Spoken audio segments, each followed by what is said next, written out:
అందరికీ నమస్తే. అందరు మంచిగున్నారా? ఈశ్వరప్ప హోమియో క్లినిక్ సమర్పించు ధూమ్ ధామ్ ముచ్చట. ఇక ముచ్చట్లు షురూ చేద్దాం. మోకాలకు బోడిగుంటుకు లింకు పెట్టుట్లా మన పువ్వు పాటోల తర్వాతనే ఇవ్వాలన్నా ఇట్లనే అనిపిస్తున్నారు. మరి డీలిమిటేషన్ మీద చర్చ అనుకుంటా కుట్ర నడిపిస్తున్నారని అంటారు. లేకుంటే ఇదివరకే ఆమోదైన మహిళా బిల్లుకు గీ డీలిమిటేషన్కు లింక్ ఏందోలా మరి గీ రెండిటికి ముడేసి డ్రామాలేంది గిట్లనే కొడుతున్నది. ఈ చర్చలు చూస్తా అంటే పారి ముచ్చటేందో పూరా గార్చుకుందాం. నియోజకవర్గాలు పెంచుడు మహిళా రిజర్వేషన్ బిల్లు మీద పార్లమెంట్లో చర్చలు నడిచినాయి. మన మోడీ సార్ కూడా మాట్లాడిండు. आदरणीय अध्यक्ष जी, देखिए इसका अगर विरोध करेंगे तो स्वाभाविक है कि राजनीतिक लाभ मुझे होगा. साथ चलेंगे तो किसी को भी नहीं होगा, ये लिख के रखो, क्योंकि फिर अलग पहलू हो जाता है, फिर किसी को फायदा नहीं होता. भारत का कमिटमेंट है, ये सांस्कृतिक कमिटमेंट है और इसी कमिटमेंट के कारण पंचायतों में ये व्यवस्था बनी और अब तो 20 से अधिक राज्य है जब 50% हुआ है. సరే మాట్లాడిండు. అసలు మాట్లాడవలసింది దేని గురించి? డీలిమిటేషన్ మీద, అంటే నియోజకవర్గాల పెంపు మీద. కానీ ఓదికు డీలిమిటేషన్ అనుకుంటేనే మహిళా రిజర్వేషన్ బిల్లును ముంగటికి పట్టుకొచ్చి చర్చ పెట్టిరు. అసలు మహిళా బిల్లులు ఎన్నడో ఆమోదైపోయినాయి, అన్ని పార్టీలు సరే చెప్పినాయి. మరి ఎన్నడో అర్థమైపోయిన బిల్లును ఇప్పుడు ముంగడికి పట్టుకొచ్చి దానికి డీలిమిటేషన్ కు లింకు కలుపుడు ఏదైతే ఉన్నదో ఇది సెంట్రల్ సర్కారోళ్ళు అతి తెలివితరమని అంటురోళ్ళ కుట్రబుద్దట. సరే వాళ్ళు చెప్పినట్టే నిజంగానే మోడీ సార్కు మహిళా రిజర్వేషన్లు అమలు చేయాలని ఉంటే 15 ఏళ్ల కిందట నాటి జనాభా లెక్కలతోని ఈ డీలిమిటేషన్ ఏంది, అప్పటి లెక్కలతోనే మహిళలకు రిజర్వేషన్లు ఇస్తాం అనుడెక్కడిది? 15 ఏళ్లకి ఇప్పటికి మన ఆడోళ్ళ జనాభా పెరగలేదా? అంటే రిజర్వేషన్లు అనుకుంటేనే మనల్ని మళ్ళా మోసం చేసుడు కాదా? ఇవన్నీ కాదు, మళ్ళా ఎలక్షన్లు 2029లో ఉన్నాయి. మరి వచ్చే ఏడాదన్నా జనాభా లెక్కలు కులాలు లెక్కలు కట్టి ఎవలేంది ఎవలెంతమంది ఎవరికి ఎంత వాటా కావాలనో కొత్త లెక్కల ప్రకారం తెలిసి 2029లో అమలు చేయవచ్చు కదా. మరి గట్లెందుకు చేస్తలేరు? అంటే కొత్త జనాభా లెక్కలంటే కులాలతోని కలిపి లెక్కలు చెప్పవత్తదని భయం. కులాల లెక్కలు తేలితే మత రాజకీయం చేసుడు కుదరదని ఉపాయం. ఇగో గిటనే అంటారు. ఇంకో దిక్కు అసలు ఈ సెంటర్ వాళ్ళు తెస్తున్న డీలిమిటేషన్ దక్షిణం రాష్ట్రాలను ముంచే పెద్ద లిటిగేషన్ అని దక్షిణ రాష్ట్రాలు కోపానికి వస్తాయి. దక్షిణం రాష్ట్రాల గొంతు ఈనపడియకుండా ఉత్తరం రాష్ట్రాల ఇక పార్లమెంట్ల రుబాబు చేసేటందుకు గీ పని పెట్టుకున్నారని అంటారు. మన దక్షిణం రాష్ట్రాలకు అన్యాయం జరిగితే ఉద్యమం చేద్దామని ఇదివరకే బీఆర్ఎస్ చెప్పింది. ఇక తమిళనాడు సీఎం స్టాలిన్ సారు ఈ డీలిమిటేషన్ కాయిదాలను కాల్చి నిరసన చేసిండు. மாநில அரசாங்கத்தின் உரிமையை பறிக்காது, போராடும், தமிழ்நாடு வெல்லும். మొత్తానికి అయిపోయిన పెండికి ఇప్పుడు డప్పు కొట్టుకుంటా ఎనడో ఆమోదైన మహిళా రిజర్వేషన్ బిల్లును ఇప్పుడు ముంగడబెట్టి డీలిమిటేషన్ అనుకుంటా ఈ పువ్వు పార్టీ పెద్ద కుట్రేషమే ఎత్తాందని అంటారు. మన తెలంగాణ మనకచ్చి 12 ఏళ్ళు దాటింది. కానీ బీజేపీలకు ఎంత కండ్లమంట, ఎంత కడుపుమంట, మనసులో ఎంత ఇసం ఉన్నది లేకుంటేంది. ప్రధాని మోడీ కాంచెల్లి షురూ చేస్తే కార్యకర్తల దాకా సందు దొరకకుండా మన తెలంగాణ మీద తాపకోసారి ఇసంగాకుతూనే ఉన్నారు.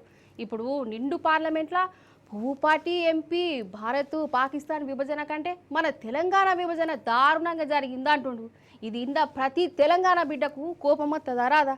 కానీ మన పువ్వు పాటోలకు మాత్రం చీమ కుట్టినట్టు కూడా లేదు. అగో గీనే ఏం మనిషి అసలు ఏమన్నా తెలివిగాల్లోని ముచ్చట్ని మాట్లాడిందా లేకుంటేంది? మరి తెలంగాణ మీద నేరి గింత కోపం ఎందుకు కావచ్చు అసలు? ఈయన ఇవ్వాలంటే తేజస్వి సూర్య అని పువ్వు పార్టీ ఎంపీ మన తెలంగాణ పుట్టుక మీద ఏం మాట్లాడిండో ఇనురి. If you remember the way the Congress party, the UPA, divided the two undivided Andhra Pradesh into AP and Telangana, it was done in the partition of AP and Telangana was done in a worse fashion than the British did the partition of India and Pakistan. This is the kind of legacy they have, Adhyakshi. ఏమంటాడంటే అసలు ఆంధ్ర తెలంగాణను వేరు చేసుడు ఘోరం.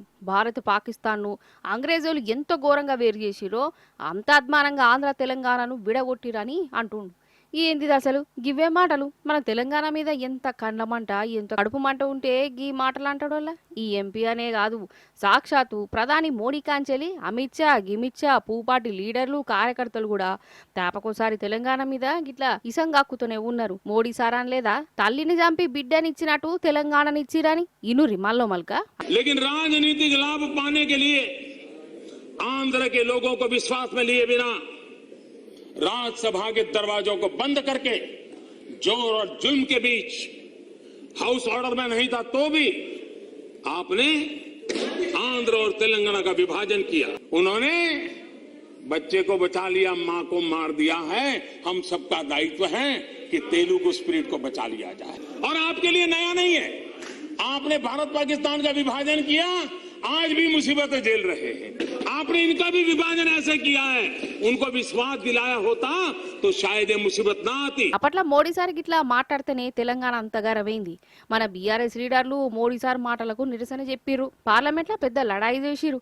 మరి ఇప్పుడు పువ్వుపాటి MP గంతగానం మన తెలంగాణ మీద ఈసంగాకుతుంటే, పాకిస్తాన్ అంటుంటే ఒక్క పువ్వుపాటి ఎంపీ మాట్లాడలే, ఒక్క షేయిపాటి ఎంపీ కిక్కుమన్లే ఇనుకుంట చేసిరు.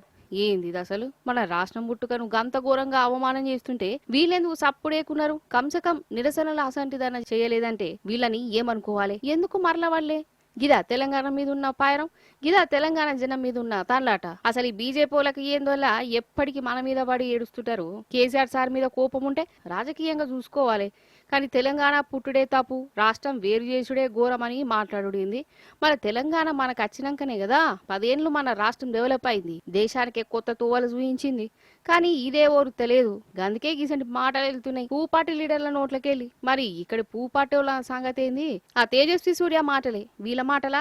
ఆయన చెప్పిందే కరెక్ట్ అని అనుకుంటురా? ఓట్లప్పుడేమో తెలంగాణ జనం కావాలి, ఓడిచినాక గిట్ల ఈ సంగక్కాలి, ఇది ఎక్కడ తమాషా అని గరమైతురు పబ్లిక్. నిజం చెప్తున్నా, అసలు మనకాడ మున్సిపాలిటీ వాళ్ళు ఏం చేస్తానో అర్థమే అయితే లేదు. యాలకు పనులైతే వసూలు చేసుకుంటారు, కానీ పని మాత్రం చేస్తలేరు అనిపిస్తున్నది. లేకుంటే ఏంది, దోమలు ఎట్లా పెరిగినాయి వల్ల ఇదివరకు ఎన్నడూ లేని తీరులా జనాల మీద దండయాత్రలు చేస్తున్నాయి. అవి గట్ల దండయాత్ర చేస్తుంటే మున్సిపాలిటీ వాళ్ళేమో ఫ్యాన్ల కింద కూర్చొని చిత్రం చూస్తురట. గట్లనే అంటురు. మరి అంతెందుకు, దోమలతోని జనం ఎట్లా తప్పించుకుంటురో ఎరికేనా? చూడురి. మరి మొన్ననే అసెంబ్లీలో కేటీఆర్ సారు ఏమనడోలా ఒకసారి ఇనురి. అంటే ఇవాళ హైదరాబాద్ లో ఇద్దరు మంచిగా సుఖంగా సంతోషంగా ఉన్నారు అధ్యక్ష. ఫ్రీడమ్ ప్రజాపాలన ఎంజాయ్ చేస్తుంది ఇద్దరు అధ్యక్ష. ఒకటి దొంగలు, 2 దోమలు అధ్యక్ష. అధ్యక్ష ఇదివరకు హైదరాబాద్ ఒకటే ఒక ప్లేస్ ఉంటుండే, దాని పేరు దోమలగూడ అధ్యక్ష. ఈ మధ్యన మా శ్రీధర్ బాబు గారి నాయకత్వంలో కొన్ని మంచి స్ట్రీట్స్ కి పేర్లు పెట్టినారు అధ్యక్ష. ఒకటి మన్మోహన్ సింగ్ గారు పేరు పెట్టారు, ఒకటి డొనాల్డ్ ట్రంప్ గారు పేరు పెట్టారు. ఆహా అధ్యక్ష, మీరు పెట్టాల్సింది ట్రంప్ గారి పేరు, మన్మోహన్ సింగ్ గారి పేరు కాదు శ్రీధర్ అన్న. మీరు పెట్టాల్సిన పేర్లు ఏంటంటే దోమలగూడ, దోమల హిల్స్, దోమలాబాదు, దోమల పూలు, దోమల గుట్ట. ఈ పేర్లు పెడితే కరెక్ట్గా సెట్ అవుతుంది మీకు. ఎందుకంటే మొత్తం నగరంలో దోమలు, విష జ్వరాలు, ఫాగింగ్ చేసే దిక్కు లేదు. హైదరాబాద్ లో పేర్లన్నీ మారిపోతున్నట్టున్నాయా అని అన్నాడు కదా, నిజంగా మారిపోతున్నాయా అనిపిస్తున్నది. గట్లుంటాయి దోమలు. నేనేదో మాట వరుసగా అంటలేను, ఈ సెక్యూరిటీ అని చూడురి రాత్రిపూట డ్యూటీ ఎట్లా చేస్తాండ్రు.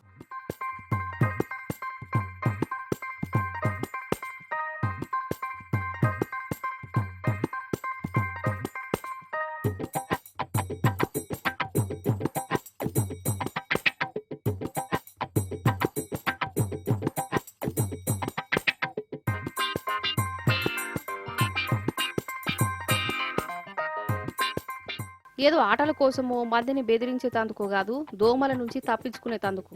ఇప్పుడు రాత్రిపూట జనాలకు దొంగల కంటే కూడా దోమల భయమే ఎక్కువైంది. ఇగో గిట్లా సెక్యూరిటీ వాళ్ళదైతే గోస అంటే గోస. అందుకే గిట్లా దోమల జాలి పేయికి దొడుక్కొని డ్యూటీ చేస్తాను. పాపం ఎంత ఘోరం. మరి జీహెచ్ఎంసీ వాళ్ళు ఏం చేస్తారు? మొన్ననే కేటీఆర్ సార్ కూడా చెప్పే, అసలు ఎక్కడ చేత్తగా అక్కడనే ఉంటుంది. దోమలు బాగా పెరిగినాయి, దోమల బాధని పేరు కూడా పెడుతురని. ఇగో గిట్టనే అవుతున్నది. ఇగో ఈ దోమలు చేయబట్టి లేనిపోని బీమార్లు రావా? ఈ ట్యాక్స్ ఆ ట్యాక్స్ అని మున్సిపాలిటీలు వసూలు చేసుకుంటారు గాని మరి జనం కోసం పట్టదా? గిట్టనే కోపానికి వస్తున్నారు. కానీ హైదరాబాద్ ఉన్నే కాదు, అన్ని ఊర్లలో దోమలు గట్టనే దండయాత్ర చేస్తున్నాయి. మన సర్కారు వాళ్ళు మంచి నిద్రపోతురు. అయితే నిన్న మొన్న బాయిల పడ్డ సింహం, పొందలగడ్డ ఏనుగు ముచ్చట్లు చెప్పుకున్నాం కదా. అడవి ఆఫీసర్లు వాటిని చాలా కష్టపడి బయటికి తీసి కాపాడిరు. అయితే ఇప్పుడు డైరెక్ట్ ఒక మనిషి బాయిల పడ్డడోలా. మరి ఆయన హాలతీంది బయటికి వచ్చిందా లేదా చూద్దాం పారి. ఇదేగా బాయ్, నీళ్ళు లేని బాయ్, లోపల చూడురి. అయ్యో ఎల్లెలుకలు పడ్డాడు కదా.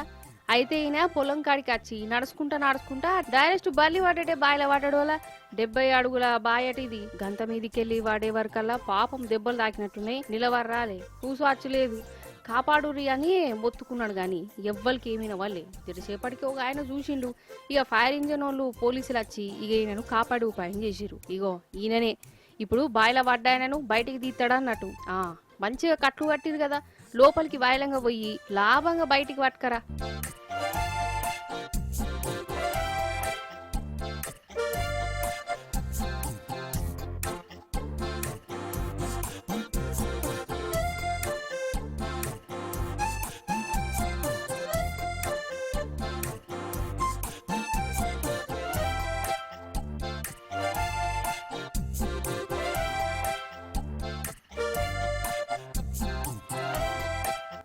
దొరికిండు. కానీ నిలబడమంటే నిలబడతలేదు. పాపం కాళ్ళకు దెబ్బలు తాకినట్టున్నాయి బాగా.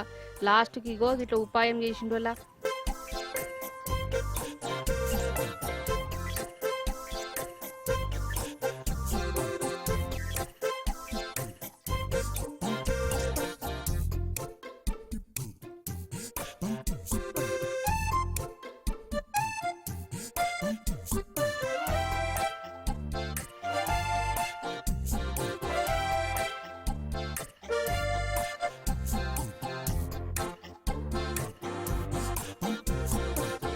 అమ్మయ్య, బాయిలకెళ్ళి బతికి బయట పడ్డాడు. జప్ప దవాఖానకు దోల్కపోయి నన్ను. ఇంకా నయముగా బాయిల నీళ్లు లేవు కాబట్టి సరిపోయింది, లేకుంటే మనిషి దొరకబోవు. అయినా గంత పెద్ద బాయిల సోయి లేకుండా ఎట్లా పడిపోయిండు కావచ్చు. గాయం తేర్పల్లే దా మనిషికి. జీవాలు పడిపోయినాయి అంటే ఏమో అనుకోవచ్చు, గాని ఈయనకు కండ్లు కనవలేదా? వాళ్ళకు వీళ్ళు వచ్చిరు కాబట్టి నయమేంది. సావు అంచును దాకపోయి మళ్ళా మర్రచ్చిండు. ఇగో ఇంకోసారి ఇటు మొఖాన రాడు కావచ్చు. ఇక ఇప్పుడు దోపిడీలు దొంగతనాలు ఈ ముచ్చట చెప్పుకోవాలి కూడా, లేకుంటే వాళ్ళు ఫీల్ అవుతారట. మేము ఇంత కష్టపడి దయనంగా దొంగతనాలకు దిగబడుతుంటే మాకు పేరే లేకుండా అవుతున్నది అని అనుకుంటురట. అందుకే వాళ్ళ కళాపోషణ ఎట్లున్నదో చూడురు. మరి ఈ దొంగలను కాలబెట్ట వాళ్ళకు బుద్ధెన్నడత్తదో ఏం పాడు. అసలు ఒక్కరోజు దొంగతనం చేయకుంటే వాళ్ళ చేతులు ములముల వంటాయి కావచ్చు. గట్ల తయారైతురు రాను. అగో గిడ చూడు, బంగారం దుఃఖంలా సేటేమో పురుసత్తుగా కూర్చున్నాడు చేతులు వెనక పెట్టి. ముంగట్నైనేమో కస్టమర్ కావచ్చు, ఆ కస్టమర్ జేబుల పెట్టిండు. కండ్ల ముందే స్ప్రే చేసిండు, ముఖం మీద కొట్టిండు, బంగారం ఎత్తుకొని పోయిండు.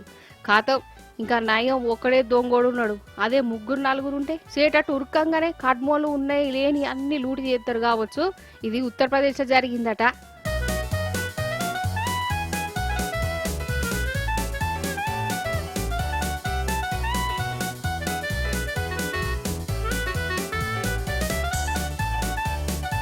ఇటు చూడురి, పాపం పిల్లగాని బురదలా వాడేసి కొడుతురు కదా అని బాధపడేరు. కాదు వీడు దొంగోడు, ఫోన్ల దొంగోడట. వీనితోని కలిసి 3 ఉన్నారు. ఫోన్లు ఎత్తుకపోతుంటే వీడొక్కడు దొరికిండు. జనాలకు కోపం వచ్చింది. ఇక కాలువల వాడేసి కొట్టుకుంటా గిట్ల సన్మానం చేసిరు. పారిపోయిన 2 దొంగలు కిస్మత్ గాల్లోలైతే వీనొక్కని కిస్మత్ గట్ల కాబడ్డది.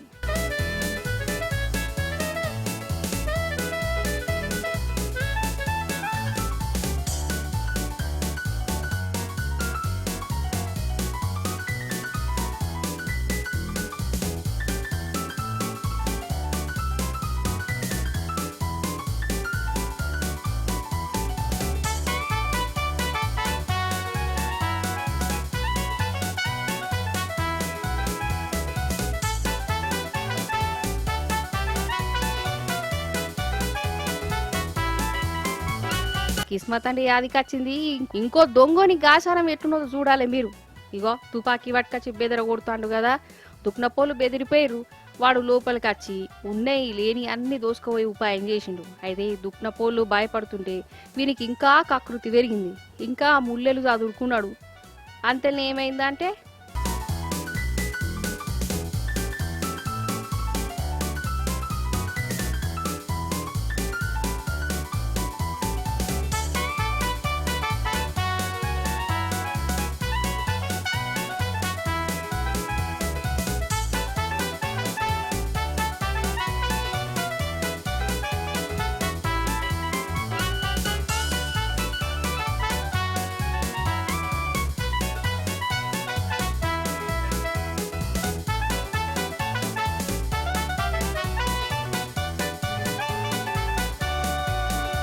అయిందా పెళ్లి అందరు కలిసి పొట్టు పొట్టు దండిరు దొంగతనానికి వచ్చిన టైం చక్కగా లేనట్టే ఉన్నది ఈ పూసింత పండైంది